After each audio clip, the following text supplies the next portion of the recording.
What's up, ladies and gentlemen? Nick Moseder here with an explosive update for you guys. That's a joke. But seriously, we got to talk about this. The J6 pipe bomber, which we all thought was a Q shaman, right-wing extremist conspiracy theorist or whatever, as the MSNBC and CNN commentators would have you believe, is actually quite the opposite.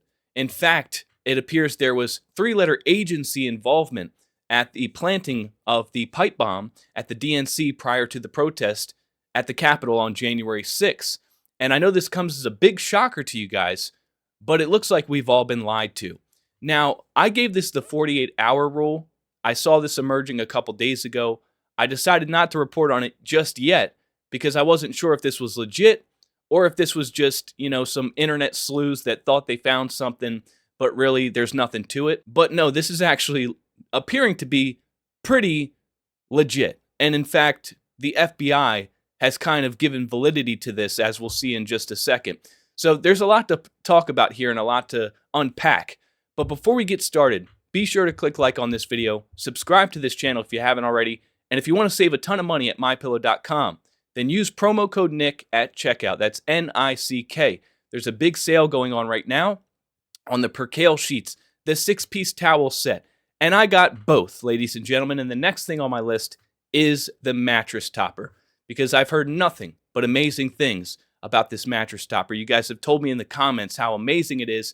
You have back problems, you have knee problems, you have neck problems, and you got this mattress topper, and it changed your life. And I have to have one, ladies and gentlemen. I have to have one, and I think I'm going to use a friend of mine's promo code. But if you guys want to support the show, a great way to do that is to go to MyPillow.com, grab a couple things, buy a couple gifts for your loved ones, and use promo code Nick at checkout. Now, without further ado, let's go ahead and pull this up. So this actually comes from The Blaze, and they're actually the ones that are behind breaking this to the public. They say former Capitol Police officer, a forensic match for Jan 6 pipe bomber, sources say. So big shocker there. We have the Capitol Police involved. And it actually gets a lot worse than that. It appears this they-them lesbian here was not only involved with the Capitol Police, but also the Central Intelligence Agency. Again, massive, massive shocker. And so what they did was a forensic analysis.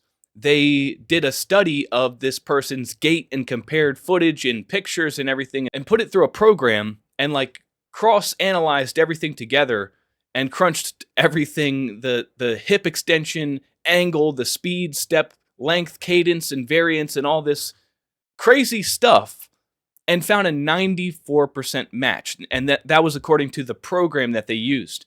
But the veteran analyst that was running the analysis, he actually pegged a much closer 98%. So the program found 94%, but the veteran analyst that was running the analysis said it was actually 98%. So almost 100% definitive that it was this person. Now, this person has been identified as Shawnee Ray Kirchhoff, 31 years old, of Alexandria, VA. And they say Kirchhoff, who was a Capitol Police officer for 4.5 years, left the department in mid-2021 for a security detail at the CIA, sources told Blaze News. CIA spokeswoman Liz Lyons stated that the subject worked in campus security. Kirchhoff's residence in Alexandria, VA, appeared to be under the watch of law enforcement officers on Friday night. Blaze News editor-in-chief Christopher Bedford was pulled over by local police after stopping to observe the home. He was then allowed to leave. So that's crazy. Christopher Bedford of Blaze News was trying to scope out Kirchhoff's residence, and local law enforcement pulled him over and questioned him and was like, "What are you doing here?" And apparently they're keeping tabs on this person and tracking their whereabouts and making sure nobody's, snooping around trying to identify this person. So that's actually a pretty insane detail there that we shouldn't ignore. Close to the bomb suspect, the FBI, which failed to solve the case in nearly 5 years of investigation, indicated that it was closing in after the Blaze brought its investigation to intelligence sources. The Blaze conducted this analysis, then they handed the evidence over to the FBI, and were told that the FBI is actually closing in. Thanks for all your hard work. We're right on the nose on this one. We're getting there. We're getting pretty close. Thanks for the information. So basically, the FBI hasn't been doing anything for 5 years. And now that they know this information is coming out, they're sort of being forced to act like, yeah, we've been conducting a gate analysis of our own. And, thanks for all your hard work. We're definitely going to get right on this. Wow, now this is a very important detail. Check this out.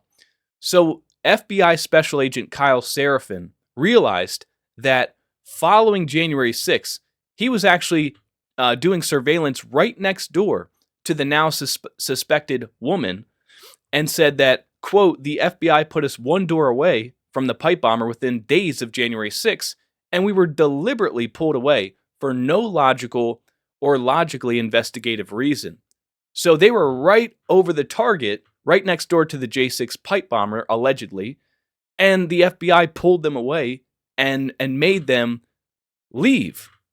And everything about that tells me that this is a cover-up and has been since day one, and that the FBI was involved. Seraphin said they were effing in on it, and he's 100% accurate.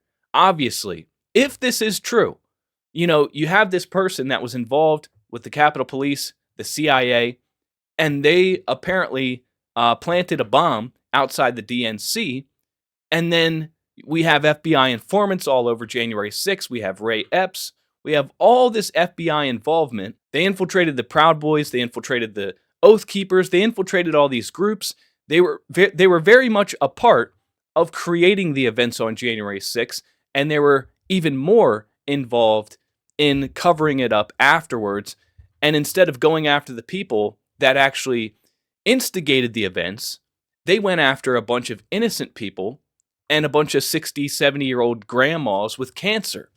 And this guy, who is part of the FBI and was part of the investigation after the fact and was actually on the nose getting close to the target, was pulled away and then said about his own FBI that they were effing in on it. That's pretty big. Now, as much as I want to pretend like I'm shocked by all this information, I'm not, as I'm sure you're not either, because it just goes without saying that you guys have known who the J6 pipe bomber was from day one. There's no way in hell that you could possibly not have clear surveillance footage and identified the suspect within like 2 seconds, given that this happened in DC. Like there's no way there wasn't a bajillion cameras, high definition footage of this person. You saw exactly who did it. You saw where they went after the fact, and you could have apprehended the individual like 2 seconds later. And certainly 5 years after the fact, we would have identified the individual if we were actually trying to do that. But no,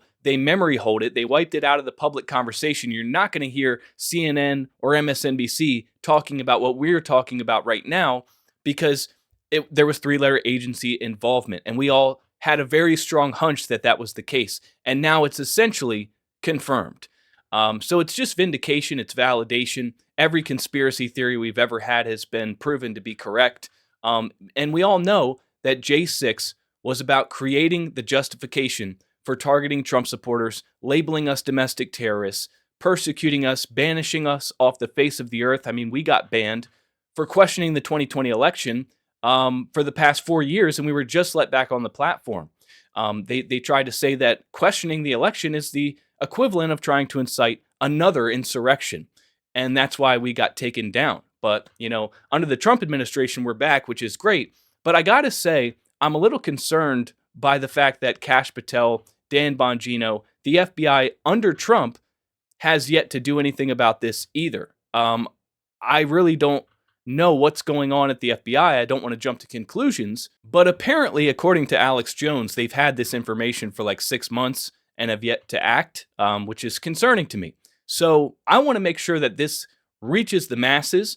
I want to make sure that I do my part to put this out there to you guys so that you see it and that it's not ignored, it's not buried, it's not memory hold. So let's get this story out there to as many people as possible. If you could, click share and send this to a friend, send this to your family, post this on your social media pages.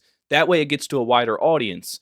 I'm going to keep reporting on stories like this that need more attention, so if you're not subscribed to this channel, be sure to click that subscribe button, turn the notifications on, like this video. It would help out the channel. Anyways, thanks for watching, and I will see you next time.